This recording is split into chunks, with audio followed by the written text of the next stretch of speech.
welcome to the Hotel Le 5.1. I am Leonard. I'm Carly. I'm Nico. I'm Laura. I'm Dan. I'm Raoul.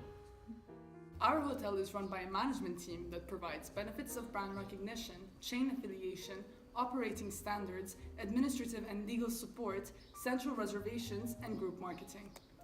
In return for their services, they get a monthly standing charge, basic fee, and incentive fee. So a brief background of Le 5.1 Hotel.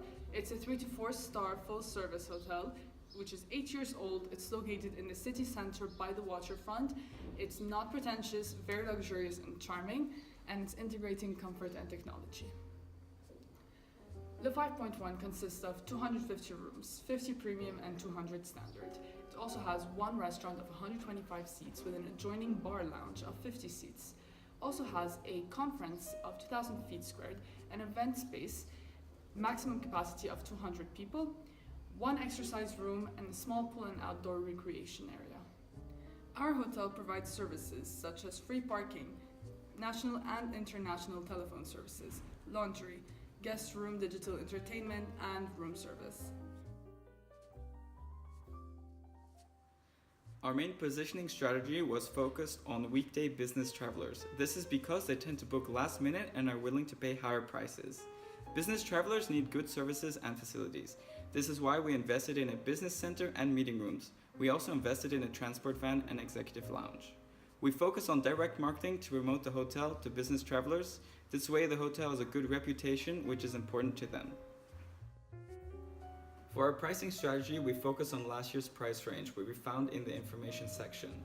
We assumed a value-based pricing strategy according to facilities and services offered. In the first month, we were priced well below the competition. Moving forward from there, we increased our prices by $3 to $5 every month to adjust to our competitors' prices. For the analysis of the weekday via the weekend, we can look at this occupancy graph. From January to June, our occupancy rose steadily, starting at 55.32% to reach 76.87%. This was the result of our useful and timely advertising strategy. We had a peak occupancy in June with a total occupancy of 76.87% and a weekend and weekday occupancy of respectively 79.95% and 75.75%. Indeed, following last year's successful funding vote, the new Civic and Conference Center opened in June, and this attracted a high amount of people into the city, and we therefore benefited from this opening. Unfortunately, from June to December, we can notice a downward movement, with occupancy dropping gradually by 19.97%. The slight decline from June to July was due to our lack of investment in new facilities, as seen in the social media comments by our guests. And unfortunately, the decrease in our advertising expenditure by the end of the year reduced our occupancy rate, ending up in December with 56.90%, which is our second lowest total occupancy. Here we can see the market penetration indexes. Our transient guest segment almost continuously outperforms the rest of the market, as they have more than fair share. On average, the transient and group guests have an index of 105.39 and 105.37 respectively. The reason why the group index performs so well is due to the large group bid we won in August. For the revenue mix, 63.96% of the hotel's income was generated by direct bookings. This is mostly due to the fact that we spent a total of $300,500 on direct marketing. GDS brought in the second most amount of revenue at 22.56%. Although we spent an equal amount of money on marketing, $120,500 for GDS and OTA, GDS provided 3 times more revenue. The revenue mix follows our strategy of having mainly direct bookings. This graph shows the comparison between occupancy rate and rooms revenue. In August, we won the group bid, so our occupancy stayed similar to that in July. However, the rooms revenue dramatically decreased because we offered a too low room rate to the group who were staying in the premium rooms. This graph shows the relationship between hotel revenue and refurbishment expense. In January, we spent $226,000 on refurbishment, mainly soft goods redo. This increased the quality of the hotel but did not directly increase revenue for the rooms division. Throughout the year, we mainly spent money on contract cleaning. Our reasoning was that it is completed quicker and cheaper than a soft goods redo or a full refurbishment. In the end, it did not turn out that way as our revenue dropped, although we increased refurbishment spending.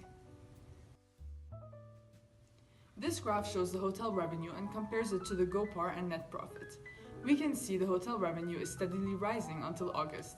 This is where we accepted the group bid. From there, the revenues gradually declined because we did not keep up facilities and quality up to customer standards. Our GOP increased similarly to the revenue in August. It took a big hit as we sold our premium rooms to the group at $75. The trend of the GOP and net profit are almost identical. Looking at the overall year analysis, we followed a simple yet continuous strategy which proved to be efficient as we finished the year positively. First, focusing on the average daily rate. We see a continuous increase, which follows our strategy of increasing our prices monthly. Always below competition, but not as far as to hinder our perceived quality. We're cheaper than the market in order to increase our occupancy percentage. We began with a relatively low ADR to start, with an average of $155 in Q1, which we were able to increase to $179 in Q4 as we slowly acquired greater market share and more guests came in our hotel. Now looking at the occupancy percentage. The overall occupancy percentage increased throughout the year as shown by the trend. The last month, the occupancy percentage decreased, although we followed our original strategy of lowest prices because of an issue on the refurbishment schedule. We miscalculated the time it would take for the soft good redos to take place, and it ended up being a waste of money as it never took effect during the analyzed period. Now focusing on the revenue per available room. Following our strategy, we were able to increase our revenue per available room during the first 3 quarters as we were increasing our occupancy percentage. More guests led to more revenue, which allowed us to continue developing our quality and continuing our investments in the different services. In Q4, however, as previously mentioned, it was greatly affected by our lower occupancy percentage, which was caused by the refurbishment planning error. I will now be analyzing our performance quarterly. In Q1, we see the RevPAR increasing from month to month as our hotel just opened. Therefore, occupancy was the lowest of the year and prices for room were set to the lowest of the year.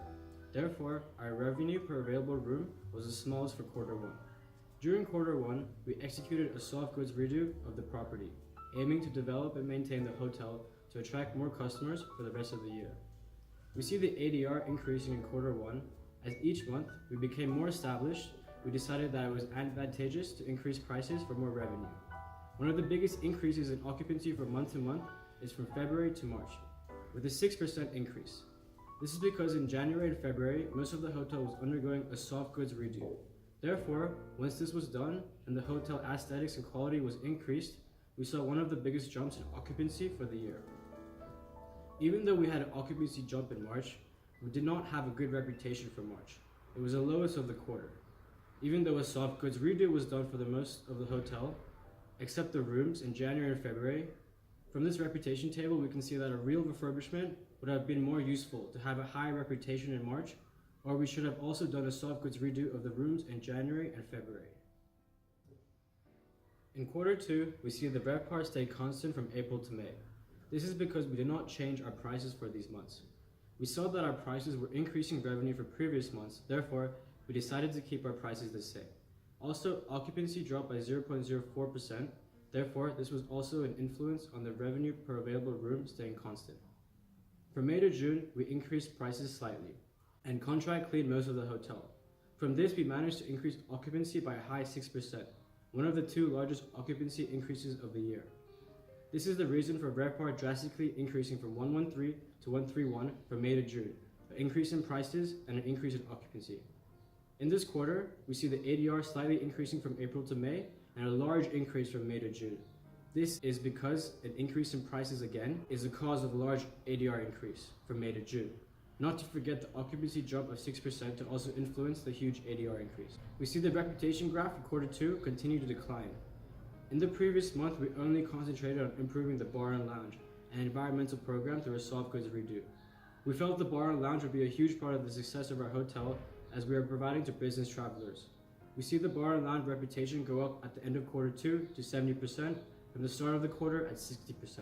In quarter 3, the ADR jumps in July to 186 from 171 in June. This is the second biggest increase of the ADR for the year, and also the second largest increase in prices for the year, as we wanted to keep our prices in line with competitors, with June ranging from 155 to 210 and July ranging to 170 to 215. The range of prices will increase by 20. The increase in prices also correlates to the increase in RevPAR from June to July. After the big increase in ADR from June to July, we see a big decline from July to August. In August, we bidded for the group and won with the lowest price of 75. This was the cause in the drop of ADR and RevPAR. In September, we see the ADR and RevPAR go back to approximately what it was before the group came in August. ADR only increases slightly from the start of the quarter, and the occupancy percentage dropped by 8% for September. This is because our prices were seen too high in perception of customers. Prices in September were the highest of the year. Therefore, we lost occupancy, leading to a decline in RevPAR for quarter 4. We see the reputation graph for quarter 3 say after reputation in quarter 2, with a plus or minus of 5 from month to month. In quarter 4, we see all indexes decreasing. Our prices were too high at the end of quarter 3, and this was a problem that was not fixed correctly in quarter 4. Therefore, we were not seen to our customers as valued, as you can see from the reputation table. In November and December, we started to decrease prices. However, it was not quick enough or a large enough decrease. Therefore, indexes continued to decrease for the rest of the year. Here is the quarter 4 reputation graph, lowest of the year. As we added services and facilities at the start of the year, throughout the year they started to deteriorate. Therefore, in the last 2 quarters, we needed to maintain the services and facilities we added. However, we did not have enough funds. Therefore, our reputation graph is the lowest for this quarter. We are now going to analyze the price value map quarterly. During this first quarter, we see our prices are set lower than the competition, and our perceived quality is relatively poor. What we did is we focused on soft redo instead of real refurbishment, which would have improved our perceived quality. We didn't invest much in new facilities, and maybe could have added value by waiting a month and acquire a fitness center, which would have made us unique in the market, following the example of the Wolf Hunters. We realized during this quarter that an expansion was necessary, and decided to wait for more available funds to invest in a fitness center, but it turned out to be infeasible. Due to the small amount of available funds, we instead focused on contract cleaning and services in order to keep up with the competition. We however managed to afford a van in June, which would be available in July. At the end of the quarter, we figured out we didn't move that much on the map. Our rates on perceived quality are pretty low, currently placing us among the weakest. We can see that at the end of this third quarter, we managed to catch up with the competition, notably thanks to some acquisitions such as music entertainment, minibars, and the arrival of our transport van. We also tried to reduce our prices but readjusted them, realizing we were being too low compared to the competition. At the end of the year, we simply adjusted our prices in order to stay competitive, as we had little money left to invest. We can see this led us to stay in the top right quadrant, results of good quality and higher prices, which was the goal of our strategy. So overall, our adjustments brought us to the aimed results, higher quality and higher rates, which set us in a good position for the future. For the future, we should think more about where to invest instead of jumping on the first occasion of spending all our funds. For example, our business center turned out to be not that profitable. Maybe waiting for more available funds and invest in a fitness center could have helped us more in terms of values and revenues. We should also focus more on competition, paying attention to weekend and weekday rates they offer. Until the last quarter, our prices were fixed too low and we therefore failed to catch our target market attention and obviously missed serious additional revenues. We also shouldn't invest in so many programs in order to unlock more available funds for the launch of our business, and instead increment them gradually over the first years of operation. In the long run, we should stick to our strategy by maintaining value-based pricing in order to attract the target market. We currently focus on transient, but could focus on large groups as they are the second largest market segment of our business. We could offer more attractive rates aiming at this type of customers. We recommend investments in a fitness center and even a themed restaurant, as business travelers appreciate healthy, conscious lifestyle while traveling. In terms of RFPs, we would recommend to always consider them, as they generate a higher amount of revenue and percentage of occupancy only if they fall in line with our pricing strategy.